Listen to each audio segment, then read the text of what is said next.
Thomas Gradgrind, sir, a man of realities, a man of facts and calculations, a man who proceeds upon the principle that 2 and 2 are 4, and nothing over, and who is not to be talked into allowing for anything over. Thomas Gradgrind, sir, peremptorily Thomas Gradgrind, with the rule and a pair of scales and the multiplication table always in his pocket, sir, ready to weigh and measure any parcel of human nature and tell you exactly what it comes to. It is a mere question of figures, a case of simple arithmetic.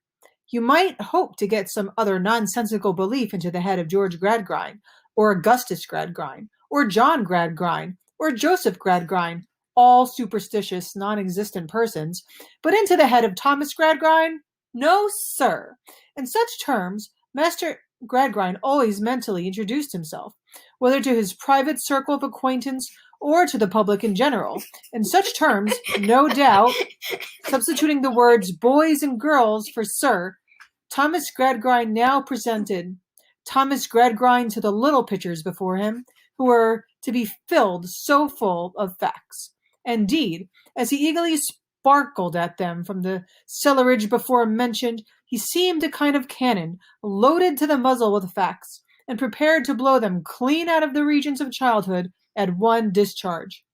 He seemed a galvanizing apparatus, too, charged with a grim mechanical substitute for the tender young imaginations that were to be stormed away.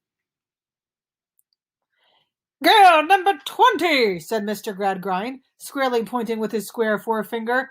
"I don't know that girl. Who is that girl?" "Sissy Jupe, sir," explained number 20, blushing, standing up, and curtsying. "Sissy is not a name," said Mr. Gradgrind. "Don't call yourself Sissy. Call yourself Cecilia." This is so funny. My name's Mr. Gradgrind. That was improv. That's not part of the story. Back to the story.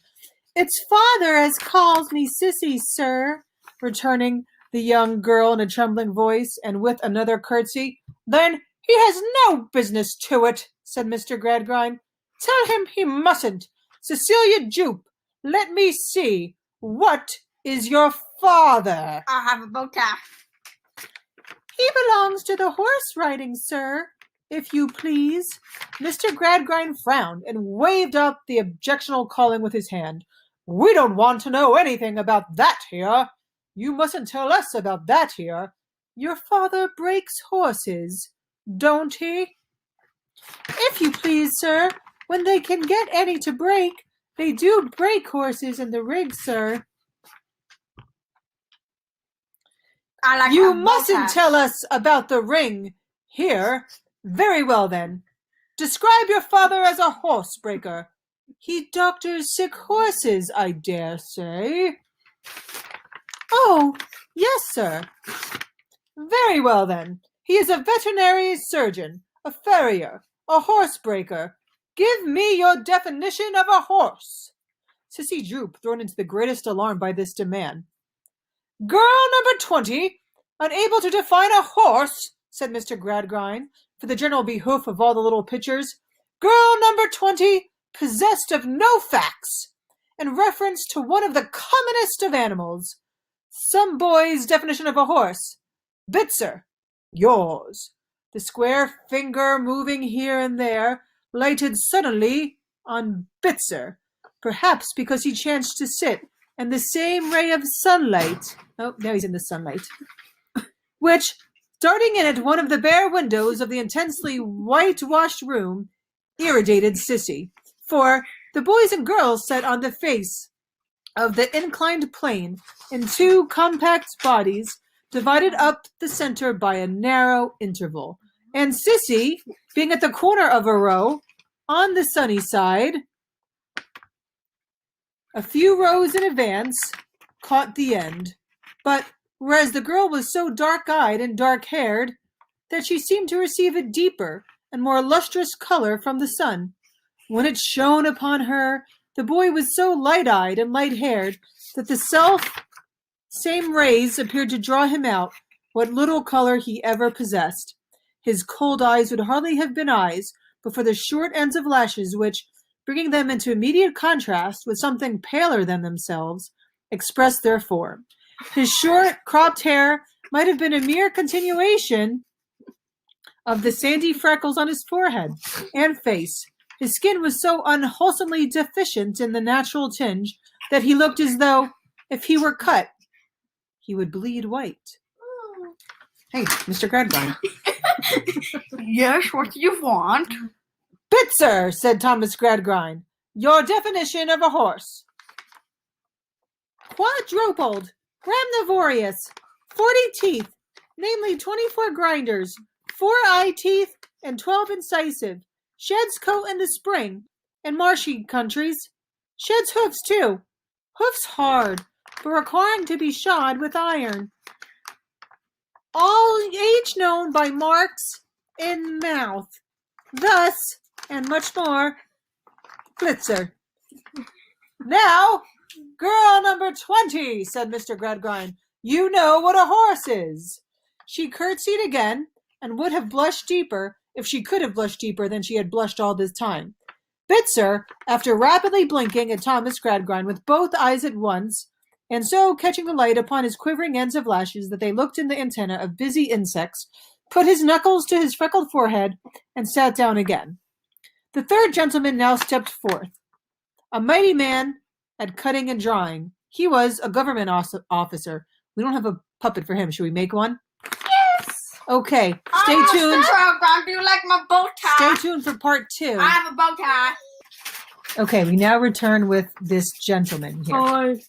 He was a government officer in his way, and in most people, too, a professed pugilist, always in training, always with the system to force down the general throat like a bolus, always to be heard of at the bar of his little public office, ready to fight all England. To continue in fistic phraseology, he had a genius for coming up to the scratch, wherever and whatever it was, and proving himself an ugly customer. He would go in and damage any subject whatever with his right, follow up with his left, stop, exchange, counter, bore his opponent, he always fought all England, to the ropes, and fall upon him neatly. He was certain to knock the wind out of common sense, and render that unlucky adversary deaf to the call of time.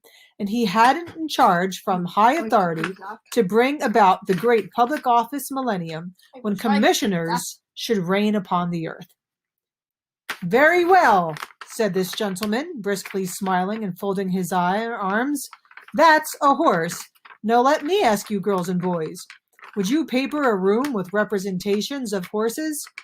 After a pause, one half of the children cried in chorus, Yes, sir, upon which the other half, seeing in the gentleman's face that yes was wrong, cried out in chorus, No, sir, as the custom is in these examinations. Of course no. Why wouldn't you? A pause. One corpulent, slow boy with a wheezy manner of breathing ventured the answer, because he wouldn't paper a room at all, but would paint it. You must paper it, said the gentleman, rather warmly. You must paint it, said Thomas Gradgrind, whether you like it or not. Don't tell us you wouldn't paper it. What do you mean, boy? I'll explain to you then, said the gentleman, after another and a dismal pause, why you wouldn't paper a room with a representation of horses. Do you ever see horses walking up and down the sides of rooms in reality? In fact, do you? Yes, sir, from one half. No, sir, from the other. Of course, no, said the gentleman, with an indignant look at the wrong half. Why, then, you are not to see anywhere what you don't see in fact, and you are not to have anywhere what you don't have in fact. What is called taste is only another name for fact. Thomas Gradgrind nodded in appreciation, or approbation. This is a new principle, a discovery, a great discovery, said the gentleman. Now, I'll try you again. Suppose you are going to carpet a room. Would you use a carpet having a representation of flowers upon it? There being a general conviction by this time that no, sir, was always the right answer to this gentleman, the chorus of no was very strong. Only a few feeble stragglers said yes.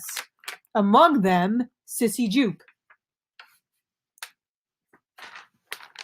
Girl number 20, said the gentleman. Why would you use a carpet having a representation of flowers upon it?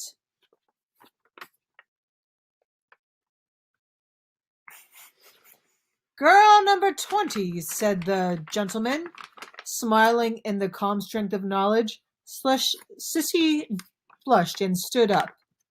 So, you would carpet your room or your husband's room if you were a grown woman and had a husband with the representation of flowers? Would you? Said the gentleman. Why would you?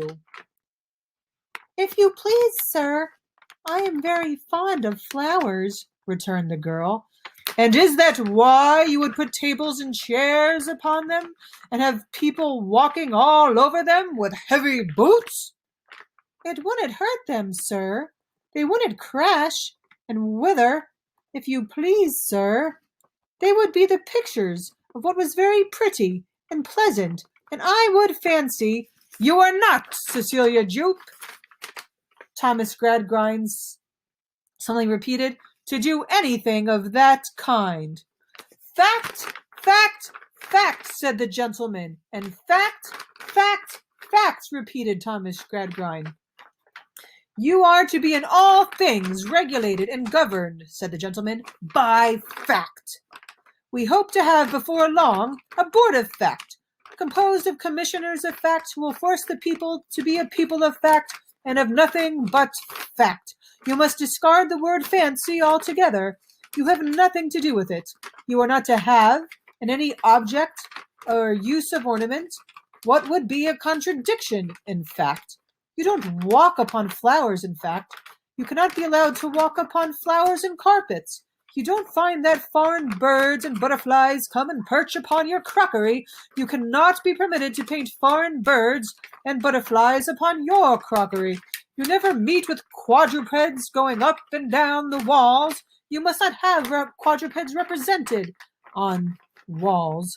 You must use, said the gentleman, for all these purposes, combinations and modifications in primary colors of mathematical figures which are susceptible in proof and demonstration. This is the new discovery. This is fact. This is taste. The girl curtsied and sat down. She was very young, and she looked as if she was frightened by the matter-of-fact prospect the world afforded. Now, if Mr. Machoakumchild, said the gentleman, will proceed to give his first lesson here, Mr. Gradgrind, I shall be happy, at your request, to observe his mode of procedure. Mr. Gradgrind was much obliged. Mr. Machoakumchild, we only wait for you. So, Mr. Machoakumchild began in his best manner. He and some 140 other schoolmasters had been lately tuned at the same time, in the same factory, on the same principles, like so many pianoforte legs.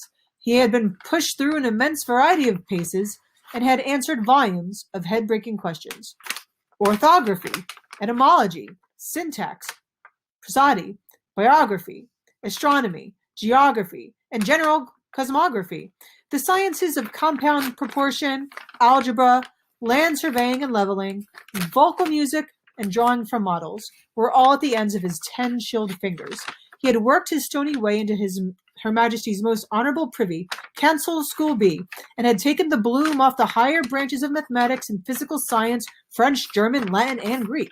He knew all about the watersheds of all the world, wherever they are, and all the histories of all the peoples, and all the names of all the rivers and mountains, and all the productions, manners, and customs of all the countries, and all their boundaries and bearings on the 32 points of the compass. Rather overdone, Machoakumchild. If he had only learnt a little less, how infinitely better he might have taught more. He went to work in the preparatory lesson, not unlike Morgiana and the 40 Thieves, looking into all the vessels ranged before him, one after another, to see what they contained. Say goodbye, Machokum child.